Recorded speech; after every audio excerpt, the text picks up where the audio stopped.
Good morning. I am Sage's mother, better known as Nana. I adopted Sage after my son died when she was still a baby. She's been through 6 foster homes by then, but we loved her, and she blossomed into a joyful, lively girl who made music and art. Puberty began and COVID hit, and she was treated for depression and anxiety, at times very severe.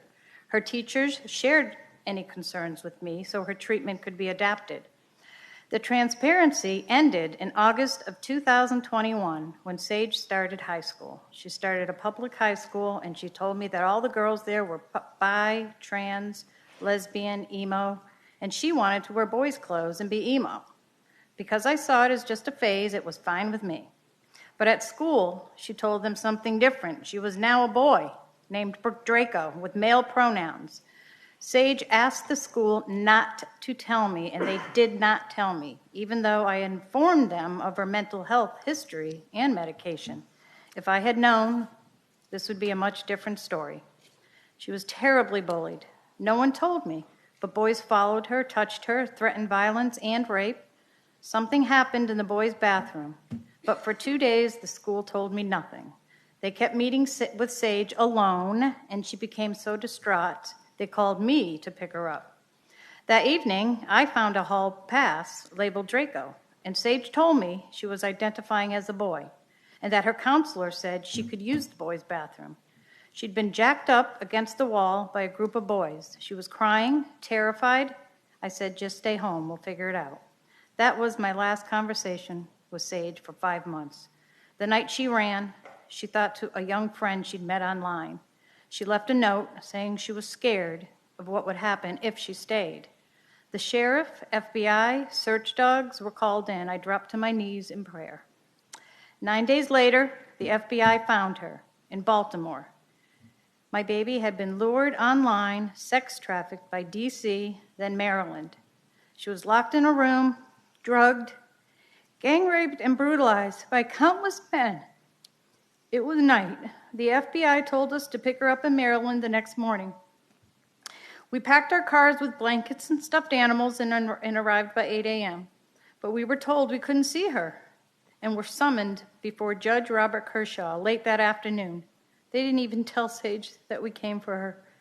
We finally entered the courtroom, and Sage appears on a huge Zoom screen from a prison cell. She looks tiny and broken, and I cry out, I love you, Sage. Sage responds, I love you too, Nana. But attorney Anissa Khan rebukes us. She is a he, and his name is Draco, not Sage. We were floored. What? Khan accuses us of emotional and physical abuse, that we are misgendering her, even though we just learned she claims to be trans and we're willing to use any name and pronouns to bring her home. My husband was so tearful he kept forgetting the new pronouns, so the judge had the bailiff remove him from the courtroom. I was pleading for my child to be returned and treated for her unspeakable trauma. Judge Kershaw told me if I used the word trauma again, he would throw me out too. For over 2 months, he withheld custody. He housed Sage in a male quarters of a children's home. Sage told me she was the only girl and repeatedly assaulted. She was given street drugs by the other kids, and Khan told her she didn't care. She just wanted to win the case and all the way to Supreme Court if necessary. Khan tried to prove abuse, but we were eventually cleared by both states of all charges. Sage later told me Khan had told her to lie, that we hit her. Khan even had Sage's school counselors testify against us, though they barely knew Sage, and they didn't know us at all. Khan told my precious child I didn't want her anymore. I found out Sage never received any of the letters I sent her. Sage ran from the children's home and disappeared for months. They told me she might already be gone forever, but I couldn't give up, and I finally found a tip on her social media that led the marshals to her in Texas. She had been drugged, raped, beaten, and exploited. This time I was able to be with her for the traumatic rape exam and to bring her home. Back in Virginia, She entered the mental health facility that Judge Kershaw had ordered, as it would affirm her as a male. The therapist began pressuring her to have her healthy breasts removed. Sage was too scared to protest, but she asked me to secretly buy her girls' clothes because she wanted to be a girl, but keep them in the car. It took a kind lawyer, Josh Hetzler, to secure her discharge. After almost a year, Sage was finally home, safe, alive. Sage is receiving professional trauma care. The first trafficker has already been convicted. Sage has nightmares, panic attacks, rape-related medical issues, but there's hope. I told her she's not broken, she's just scarred. And part of that hope is that in courageously sharing her story, others will be saved. Sage said she doesn't know who she was back then. She wasn't a boy. She just wanted to have friends. But her school, the judge, the attorney, and the doctor were all blinded by their ideology. The consequences for Sage were unspeakable. Please don't let ideology harm another child. Let parents do our jobs. We know our children best, and we love them a million times more. Thank you. Thank you, ma'am.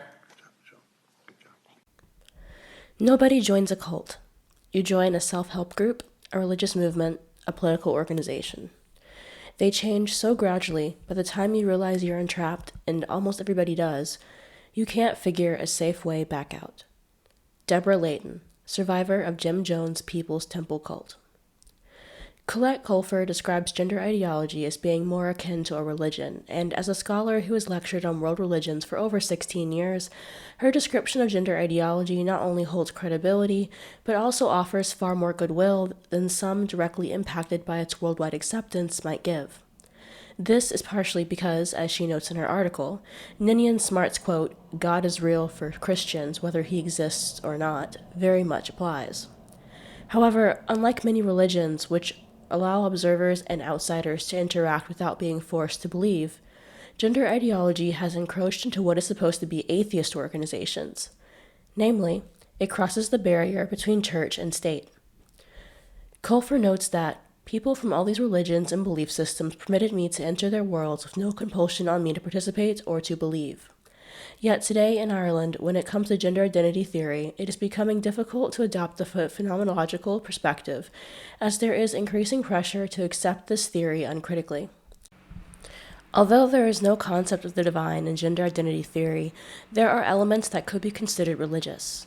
There are symbols, chants, flags, parades, and holy days. There is a belief in what could be termed transubstantiation, where the substance of the body is believed to change from one sex to another. A belief in gender identity involves a level of faith as there is nothing tangible to prove its existence, which, as something divorced from the physical body, is similar to the idea of a soul. The idea of a heretic or infidel is also relevant. People and organizations who don't subscribe to gender identity theory or who publicly criticize or even question it have been denounced or ostracized, and products and publications boycotted. Detransitioners who no longer subscribe to the theory are akin to apostates. The theory also involves a moral code and a creed that centers around concepts of equality, diversity, and inclusion.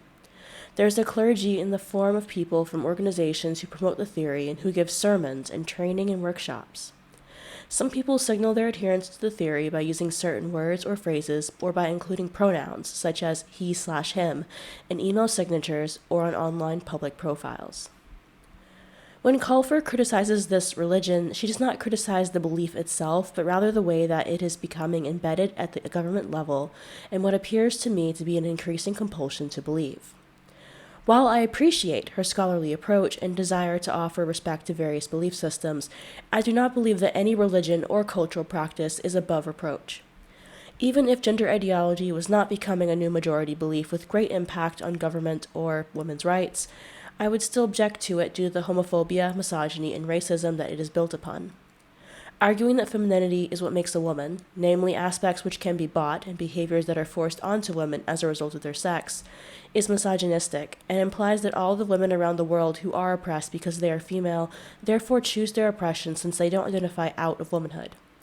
It argues that the girls who are aborted because their families prefer a son, those who are mutilated in various ways, those who are raped or murdered because they are female, are at fault for their own abuse because they didn't say, "My pronouns are he, him." Some would argue that gender ideology is more akin to a cult than a religion. However, like many terms, cult has become watered down from inaccurate usage. So what exactly separates a cult from a religion? Oxford Languages defines a cult as a system of religious veneration and devotion directed towards a particular figure or object. Britannica notes that a cult is usually a small group devoted to a person, idea, or philosophy. The term cult is often applied to a religious movement that exists in some degree of tension with the dominant religious or cultural inclination of society. Most people view small or new religions with suspicion and label them cults simply because they lack the history of other religions. Truthfully, the only difference between a religion invented today and one thousands of years ago is time. That's me getting kicked out of a flat earth convention after saying I think the earth is a sphere. And it all started when I flew to Flat Earth Dave's house to see if he could convince me. The world ocean, think of it as a giant lake with all of the continents. The shoreline of our world is Antarctica. But if the earth was curved, there would be a set distance that it would have to disappear. You should not be able to see the surface of that water beyond 3 miles. It's provably flat. Everything that you know is a lie. After Dave converted me with a 5-hour presentation, I flew to Flattoberfest to meet more of my brethren. 18-year marriage ended as a result, and I'm a highly intelligent person. I do this. What just happened? You're more dense in the air. Gravity thing, it's just a theory. Sure. You don't see it, you're blind. So it is possible for human beings to move in 5 dimensions. But the more I talked to them, the less the flat earth made sense. And they began to suspect I was a glober. I can tell you're up to something. You look like if David was a person. The beliefs of no religion are more logical than another, and all rely on some form of faith which overrides logical thought. As Heller puts it, in What Makes a Cult, we all hold some beliefs for which there is no compelling evidence. The conviction that Jesus was the Son of God and that everything happens for a reason are older and more widespread than the belief in Amy Carlson's privileged access to the 5th dimension. But neither is, ultimately, more rational. Not all cults have charismatic leaders, though many do. Others center around ideologies or objects. It's not necessarily believing in something strange or outlandish that makes a cult a cult. Rather, it is best defined by the coercive practices used to keep an individual within it. We knew there'd be some sort of trouble, but never imagined the scene that was about to erupt. Nazi criminal, go back to Germany! Nazi criminal, go back to Germany! You're not welcome! Go back to Germany! We don't like you here. We like freedom of religion. Hi, we like freedom of religion. You are bad!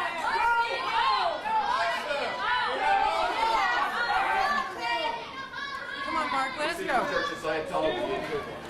Hello, good. How's your kids? Why are you bringing my children into it? That's very strange. You lost access to them, didn't you, Charlie? No? Yeah, you did. No? Oh, no, sorry. Don't touch me. Oh, no, don't come too close to me. No, you're coming too close. Don't shove me, dickhead. No, don't come too close. Shove me. Don't come too close. Don't shove me, dickhead. Police! You put your hands on her. Do not You shoved me. Anyone. Hang on. Yeah, there it is. Get back. Get back. Stand back now! Stand back! He's filming us. No. I'm just trying to stop him filming us. You saw him shove me. If I was to fill you, I can fill you. You come into a public place during the demonstration. I love how they fall for the trap every time. You were walking towards him. Immediately, if he feels in fear, he has pushed. You all saw him shove me twice. You all saw him shove me twice. This is disingenuous. Well, please, your stick's too scary to me. Please. Please. Please, don't put a stick near me. It's not... You just want to move back. He's come on to our side. Want to move back. Look, he's still filming us now. It's a free country, madam. Madam? Is it madam? It's a free country, madam. I think.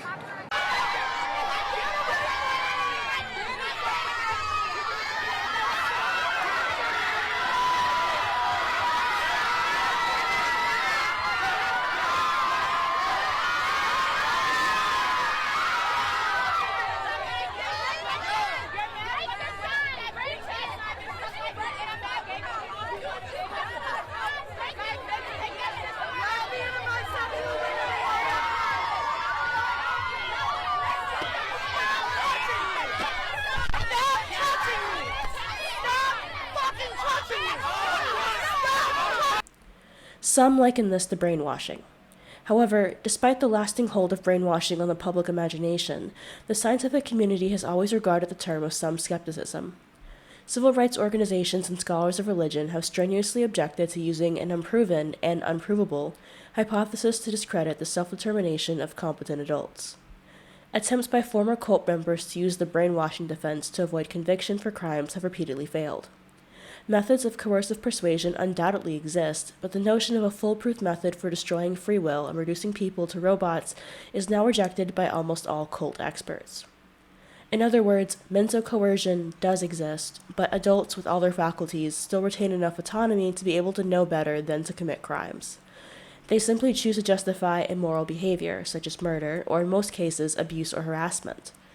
No one thinks that they are susceptible to joining a cult, typically because they feel too smart to fall for what seems to be obvious lies. That is part of why it's so easy to fall into one. After all, what a cult offers, first and foremost, is a sense of community and purpose. Mike Rothschild, in his book about the QAnon phenomenon, The Storm is Upon Us, argues that contempt and mockery for QAnon beliefs have led people to radically underestimate the movement, and even now keep us from engaging seriously with the threat. The QAnon stereotype of a white American conservative driven to joylessness by their sense of persecution by liberal elites ought not to blind us to the fact that many of Q's followers, like the members of any cult movement, are people seeking meaning and purpose. For all of the crimes and violent ideation we've seen, many believers truly want to play a role in making the world a better place. In other words, any of us could fall victim to being indoctrinated in a cult, especially if we happen upon them at the wrong time. It is for this reason that teenagers and young adults are so susceptible to cliques and cult thinking. It is a time of their lives where they want nothing more than to fit in and to be accepted, where peer influence is strongest, and of course, where social contagion is often the strongest. Of course, this is not reserved just to teenagers. Several scholars who have studied cults have determined ways that cults control and trap believers. One such method comes from the 1980s, where in Thought Reform and the Psychology of Totalitarianism, Robert J. Lifton lists the 8 criteria for thought reform, based on research of Maoist China and subjects of so-called brainwashing.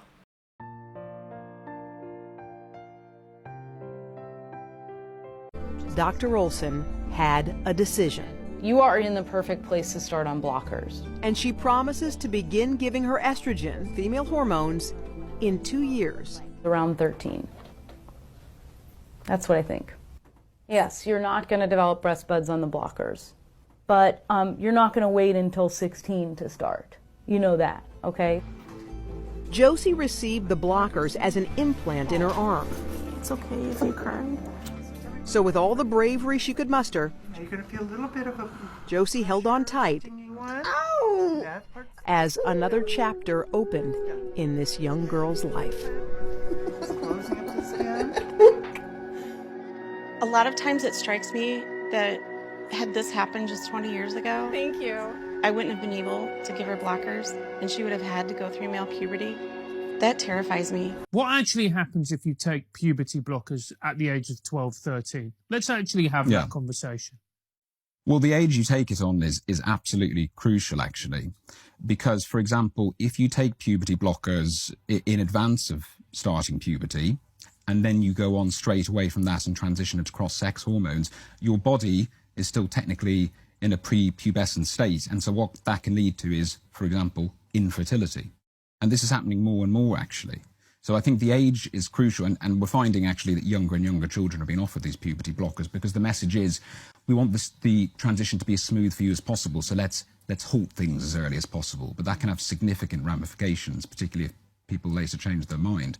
But puberty blockers, I mean, this is still experimental medication. We don't have long-term studies on lots of this, but it does what it says on the tin. I mean, it basically halts one's puberty.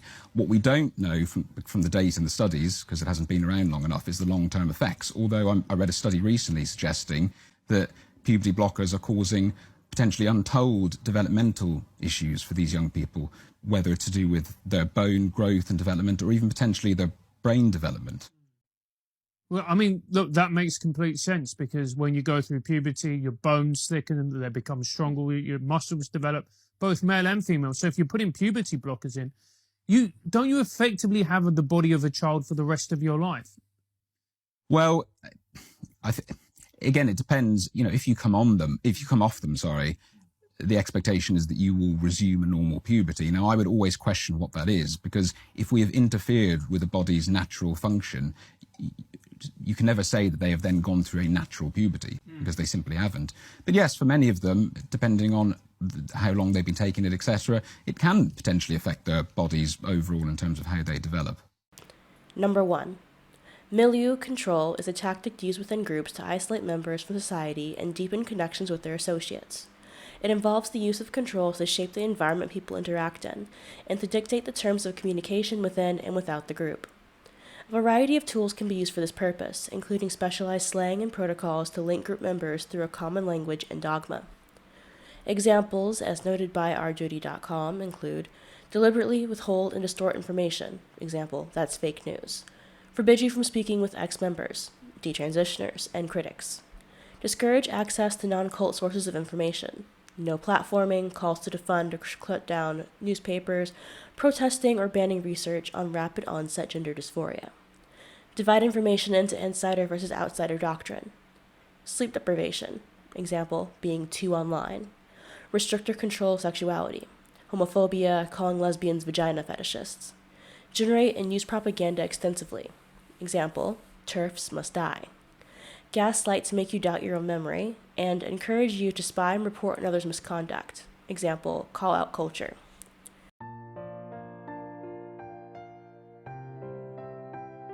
Hey Addison, a friend of mine is non-binary, but he doesn't use they/them pronouns. Is that allowed? Let me check the non-binary rulebook. Oh, right, there's no such thing as a non-binary rulebook. Because there's no single way to be non-binary. Oh. The gender binary says that there are two separate and opposite gender identities, woman or man, and there are strict rules around how to be a woman or man. There are no such rules for being non-binary. Non-binary describes an array of gender identities that do not conform to binary gender. Binary gender construction places whiteness as a standard of womanhood and manhood, as it was implemented largely through European colonization. In many cases, this meant passing and enforcing laws that categorize people by gender and then force them to behave accordingly. Gender policing impacts everything, not just the clothes we are allowed to wear, but also the ways we are supposed to behave, even with the protections we have. Every individual has their own unique way of being and expressing themselves. 100 non-binary people will have 100 different ways of being non-binary. There are infinite ways to be non-binary. You don't have to use specific pronouns or dress a certain way. Just be. That's enough. Smarter in seconds.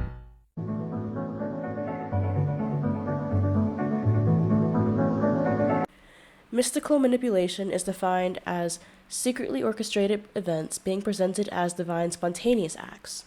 One such example is Jim Jones, leader of People's Temple, faking a gunshot wound so that he could claim spiritual healing had prevented his death. Examples: being on the right side of history, being born with a woman's soul in a man's body rather than just having a personality that doesn't totally fit society's gendered expectations. God created woman within me equals I've been touched by God. I am very complicated, more complicated than you, I'm special, I am insert name of obscure made-up gender identity. And the people on my side are the ultimate good. We are perfect in every way.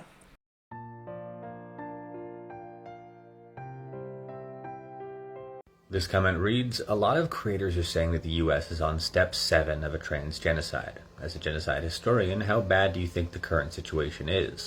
Thank you for asking this question. Before we can really get into it and answer it, we're going to have to take a look at Gregory Stanton's 10 stages of genocide.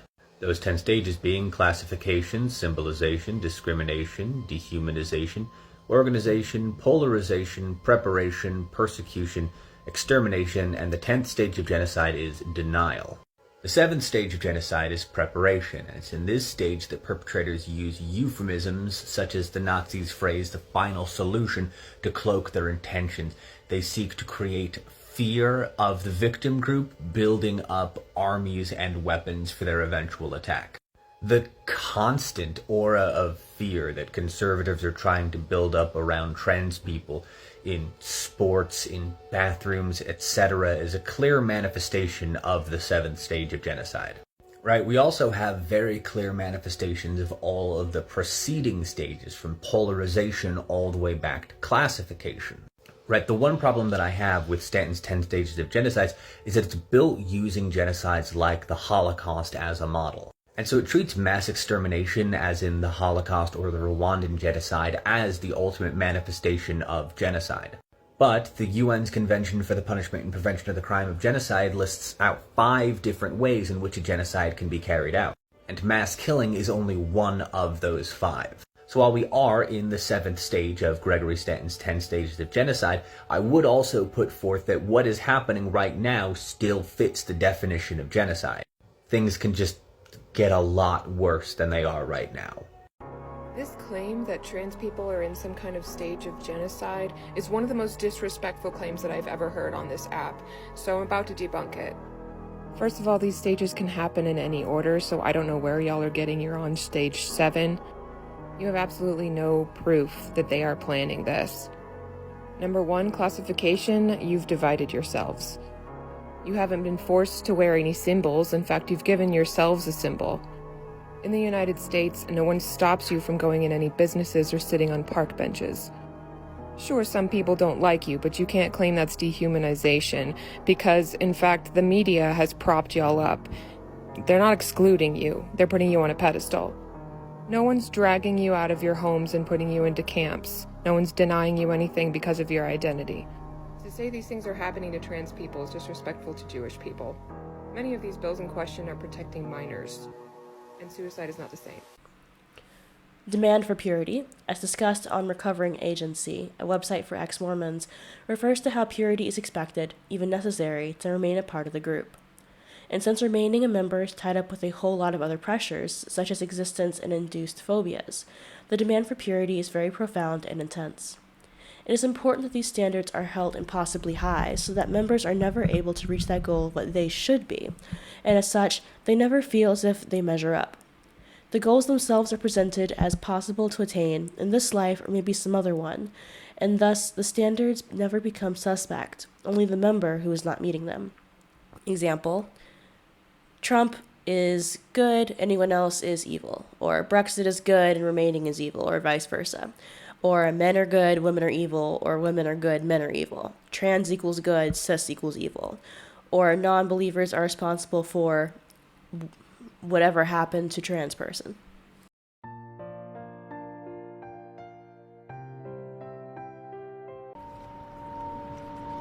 No, don't do this to me. I know, I'm sorry. Cult of confession, wherein individuals are encouraged to confess past sins as defined by the group, which creates a tension between the person's actions and their stated belief that the action is bad, particularly if the statement is made publicly. The consistency principle thus leads the person to fully adopt the belief that the sin is bad and to distance themselves from repeating it. Discussion of inner fears and anxieties, as well as confessing sins, is exposing vulnerabilities and requires the person to place trust in the group and hence bond with them. When we bond with others, they become our friends and we will tend to adopt their beliefs more easily.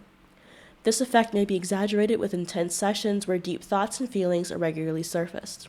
This also has the effect of exhausting people, making them more open to suggestion. Examples: call out or cancel culture, performatively checking one's privilege and then attacking enemies, woke white people to call out regular white people, demanding one dissociate from anyone who is impure so that you are not tainted with their impurities and need to confess to rid yourself of them.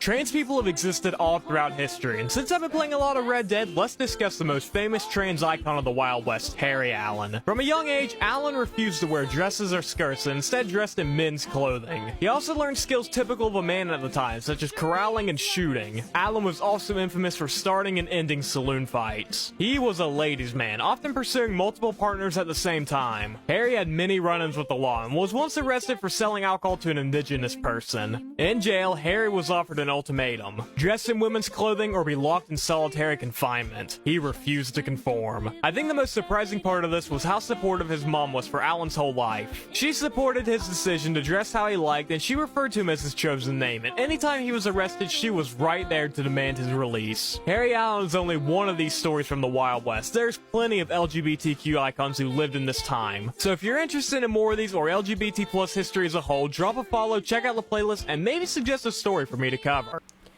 Sacred science. Essentially, this refers to how the beliefs and regulations of the group are framed as perfect, absolute, and non-negotiable. The dogma of the group is presented as scientifically correct or otherwise unquestionable. Rules and processes are therefore to be followed without question, and any transgression is a sin and hence requires atonement or other forms of punishment, as does consideration of any alternative viewpoints. For example, science says, and then repeating cult doctrine. If you understand it, you'd agree with us. Being on the right side of history. Their truth is universal, and they are somehow able to see into the future and know that it will one day be accepted by everyone on the planet.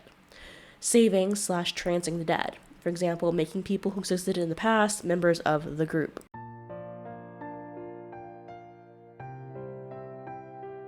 Trans women are women, trans men are men. However, exclamation points are not periods. Not all sentences have to have a period in order to still be a sentence. Turks and other bigots, stop insisting on periods as a necessity to punctuate your transphobic rhetoric. Loading the language.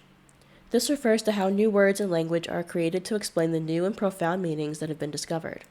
Existing words are also hijacked and given new and different meanings. For example, Brexit means Brexit, or trans women are women, or you were on the wrong side of history, are classic thought-terminating cliches.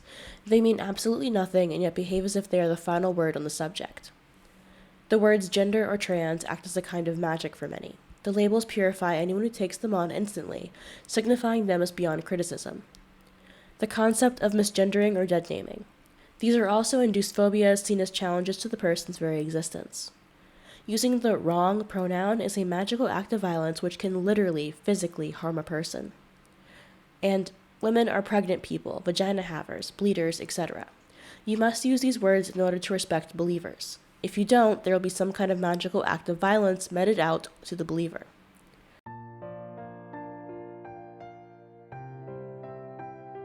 Yeah, that subreddit is probably one of the saddest places I've ever been. And what's even worse is that the trans community and their allies sit here and love bomb anybody who wades their toes into the gender ideology waters, tells them how brave and bold and beautiful they are, says they'll support them at any cost. They turn so quickly the moment that anybody voices regret. The same people who pretend that they're so loving and tolerant and accepting then turn around and ruthlessly bully and harass anyone who is detransitioned. It's a cult. They bring people in under false pretenses that this is the solution to all their problems. They love bomb the crap out of them. They get these people emotionally dependent on their social support systems, basically. And then if they question the doctrine whatsoever, they're a social pariah. If the trans activists actually cared, they would acknowledge these people and show them compassion. Instead, they are met with hostility and people telling them to go eliminate themselves all the time. Cult. Doctrine over person. The importance of the group is elevated over the importance of the individual in all ways. Along with this comes the importance of the group's ideas and rules over personal beliefs and values. Past experiences, beliefs, and values can all thus be cast as being invalid if they conflict with group rules. In fact, this conflict can be used as a reason for confession of sins. Likewise, the beliefs, values, and words of those outside the group are equally invalid. The idea that one has been saved by their new belief. Example, finding that they are trans, finding themselves in Jordan Peterson's writing, and nothing else is accepted. The obsession with suicide. For example, Jonestown, Heaven's Gate, etc. Trans activist doctrine teaches that one is only remaining alive and not committing suicide because they believe in the doctrine. For example, suicide is used as a phobia which is used to capture parents, inducing phobias about leaving the cult. For example, they will go insane, they'll commit suicide, can keep people inside a cult long after they started questioning the doctrine or the behavior of the group.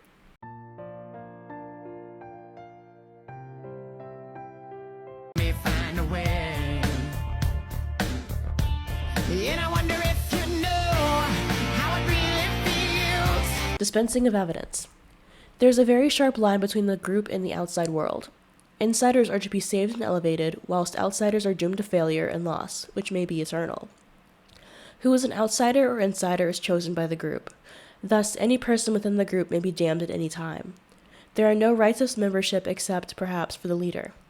People who leave the group are singled out as particularly evil, weak, lost, or otherwise to be despised or pitied. Rather than being ignored or hidden, they are used as examples of how anyone who leaves will be looked down upon and publicly denigrated.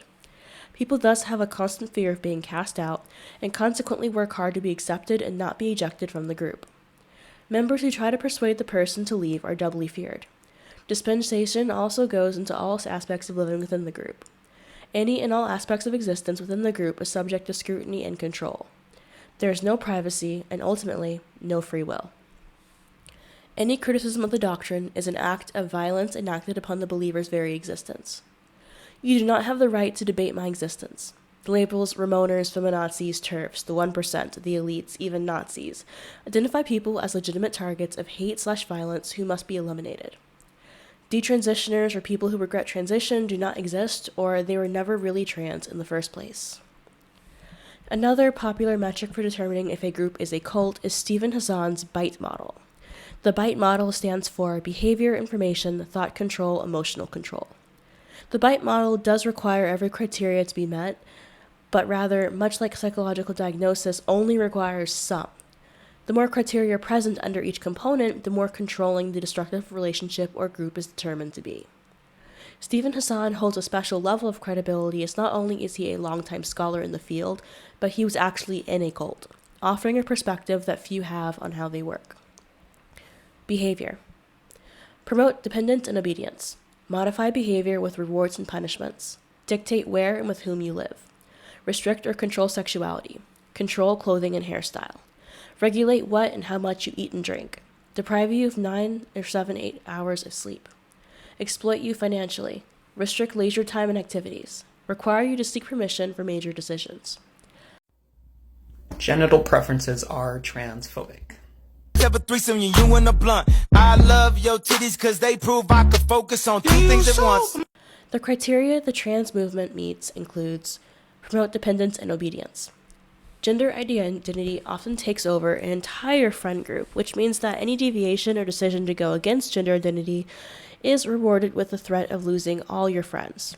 Hence why detransitioners tend to lose friends when they decide to reverse their actions. Additionally, the concept that anything besides full acceptance and subservience to the new identity is bigotry allows for the demonization of friends and family who disagree, while preventing chosen family, especially those in the queer community, as a better alternative. Modify behavior with rewards and punishments. Virtue signaling is required, especially if doing or saying anything that may oppose the ideology. Often, this includes feminist statements like, women don't need to wear makeup, or boys are boys, no matter what they play with. One is rewarded for statements like trans women are women or TERFs D&I, and punished for questioning or going against these statements. Restrict or control sexuality. Vagina fetishists, those who don't want to sleep with trans women or bigots, and genital preference are all examples. 3 years ago, my daughter made it clear to me that she was trans. At the time, I had no idea what I was supposed to do with that information. So I left it up to her to tell me what she wanted. I feel like I've taken it as far as I can take it, and now it's time to get some professionals involved. So today, we're heading into London for our first appointment at a gender clinic. I have no idea where this is going to go. I know this ride is going to be bumpy, but my daughter's happy, and that's all that matters. Edie, I love you. I'm so proud of you. Information control. Deliberately withhold and distort information. Forbids you from speaking with ex-members and critics. Discourage access to non-cult sources of information. Divide information into insider versus outsider doctrine. Generate and use propaganda extensively. Use information gained in confession sessions against you. Gaslight to make you doubt your own memory. Require you to report thoughts, feelings, and activities to superiors. Encourage you to spy and report on others' misconduct. The criteria that the trans movement meets includes deliberately withhold and distort information. Puberty blockers are presented as reversible. Tales of gender-affirming surgeries rarely mention the high likelihood of complications or what the results are truly like. Information about intersex people is distorted to support the idea of an impossible sex change. Forbid you from speaking with ex-members and critics. Block lists, ignoring detransitioners or calling them traitors, and the mass decrediting and blocking of medical professionals who disagree with transitioning as a cure-all. Discourage access to non-cult sources of information. While there is no true leader to gender ideology, there is an undercurrent of anti-intellectualism, and as noted above, you are discouraged from reading or interacting with detransitioners or their critics, to the extent that even reading or interacting with a TERF is considered dangerous. Divide information into insider versus outside doctrine. As stated above, allies are good people, while critics are all transphobes. Gaslight to make you doubt your memory. No, it was the TERFs that came out with cotton stealing, not us. No, it's the TERFs who say trans women demand sex from lesbians, not us. No, dysphoria was never needed to be trans, and no, you were never trans in the first place if you detransition. And encourage you to spy and report on others' misconduct. The witch hunt for TERFs and transphobes and the resulting punishment system creates something quite similar to 1984's Big Brother.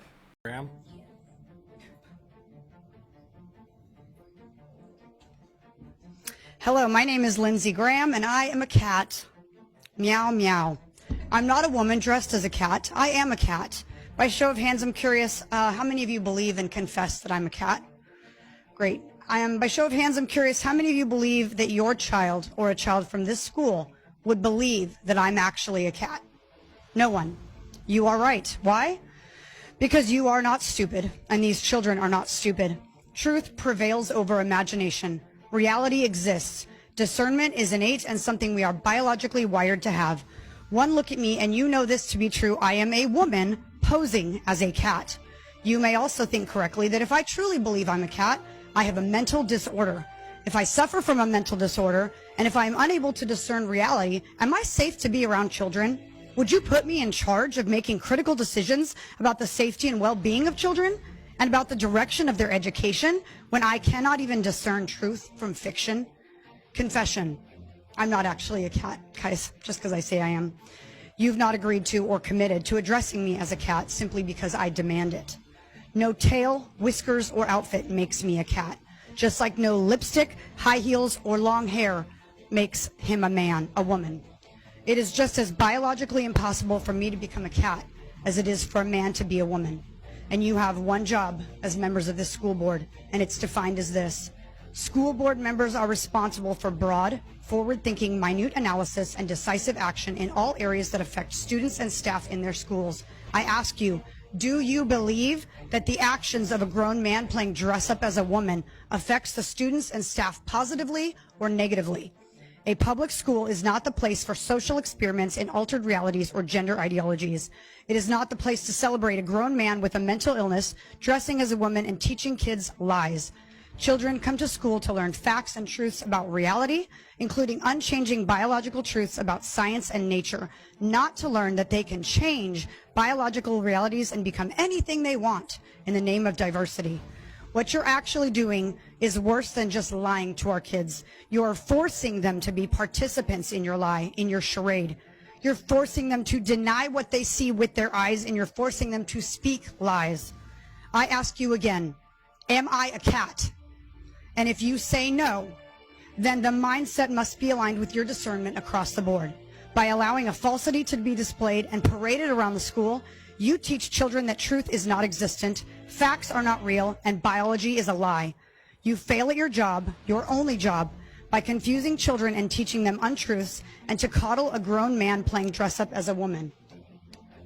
If you were to address me as a cat right now, it's as ridiculous as when you say Miss Bixler and a grown man's voice comes thundering over the... Thank you.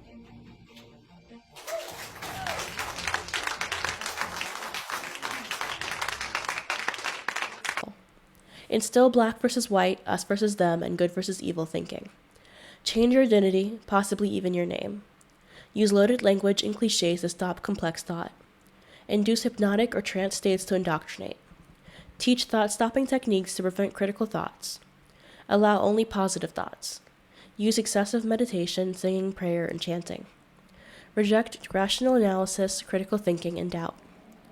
The criteria that trans ideology meets includes instill black versus white, us versus them, and good versus evil thinking. TERFs are evil. Homosexuals who won't force themselves to be bisexual are evil. Anyone who questions gender's rhetoric is bad, no matter their background or expertise. Change your identity, possibly even your name. One of the most basic tenets of transitioning. Use loaded language and cliches to stop complex thought. Anyone who questions gender's rhetoric wants trans people dead. Anyone who even gives a rational argument is gross and should die. You either accept that men are women when they say so, and women are men when they say so, with no explanation of what that even means, or you're on the wrong side of history, and we don't need to talk to you. Teach thought-stopping techniques to prevent critical thoughts. Trans women are women. Allow only positive thoughts. You can't think ill of any trans-identified male, no matter what he's done, and misgendering him is far worse than him raping, assaulting, or murdering someone. Reject rational analysis, critical thinking, and doubt. Having second thoughts? Doubt you want to be trans? No, you're trans. Once you have the thought, that's it. Desisting means you're a bigot. A radfem just wrote a detailed rebuttal to something you said. Tell her you don't have time for this conversation, you don't need to listen to her, and call her a crusty cunt for good measure. This comment reads, "Transgenocide is a myth. And your parents love you and are in no way disappointed in you and the person you've grown up to be. You see, both of these statements are equally true. The United Nations defines genocide thusly: any of the following actions committed with intent to destroy in whole or in part a national, ethnic, racial, or religious group as such, killing members of the group, causing severe bodily or mental harm to members of the group, deliberately inflicting conditions of life calculated to bring about the physical destruction of the group in whole or in part, imposing measures designed to prevent births within the group, and transferring children of the group to another group." As of October 14, 2022, some 155 distinct pieces of anti-trans legislation had been introduced in state houses of representatives around the United States.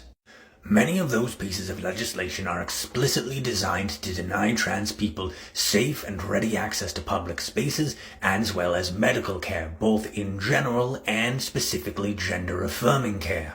Now, this study from 2020 indicates that about 82% of transgender individuals have had suicidal ideation throughout their lives, and that some 40% of them have attempted suicide at one point or another.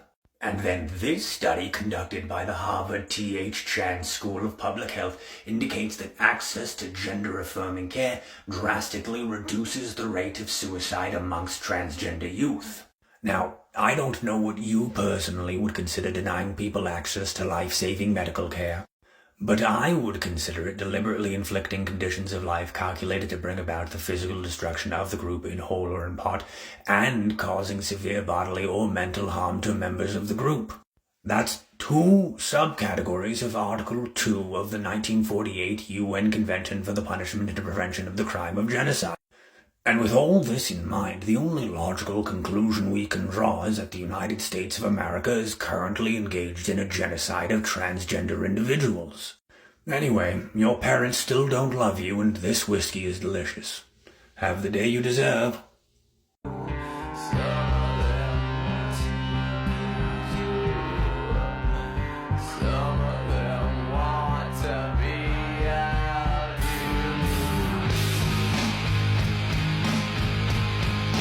Emotional control.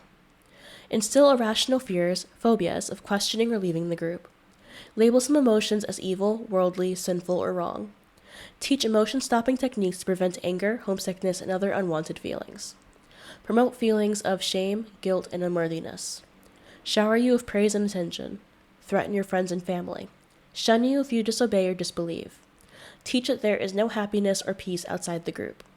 The criteria that trans ideology meets includes: instill irrational fears of questioning or leaving the group.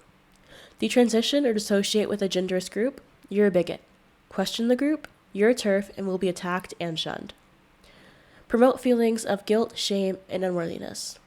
Especially if you're AFAB, you're never doing enough to support trans women. They're so much more marginalized and so much better than you. What are you even doing if you're not devoting all your feminism to them? Stop talking about the issues and needs surrounding female anatomy. Female anatomy is now heretical speech because women have penises because the people with penises said so. Shower you with praise and attention. The easy praise and attention gained from virtue signaling is a huge draw for many and possibly addictive. Threaten your friends and family. More prominent individuals have had their children and their spouses threatened, like Graham Lanham, whose wife's workplace was doxxed in retaliation to him criticizing the trans movement in the UK. But there is also the threat of losing all your friends if you doubt or criticize. Shun you if you disobey or disbelieve. Girls and women living in constant paranoia that they'll be the next one branded a TERF and discarded. Literal shunning occurs. Teach that there is no happiness or peace outside the group. If you don't go through this, you will be miserable. You will kill yourself. Alternatives are bigotry because it questions the one path we've laid out. You have your chosen family, now you don't need anyone else. Why would you want to be a boring cishet? Special thanks to Auntie Wanda, who is no longer active on Tumblr, for complying with these examples. Some critics argue that the BITE model doesn't apply since there is no leader, but I'd like to note that even if trans ideology is not a cult by traditional definition, it still retains cult-like behaviors and how it operates, as well as how it attempts to commit thought reform. Likely, it rests somewhere between religion and cult, but the truth is that it does not matter what you call it. What matters is the harm it's creating on its followers and bystanders alike, as it is being presented as something scientific and logical and allowed to impact government and the greater world at large. But you know what? It's up to you. What do you think about the BITE model? What do you think about thought control? Let me know in the comment section down below, and I'll see you guys next time. Bye!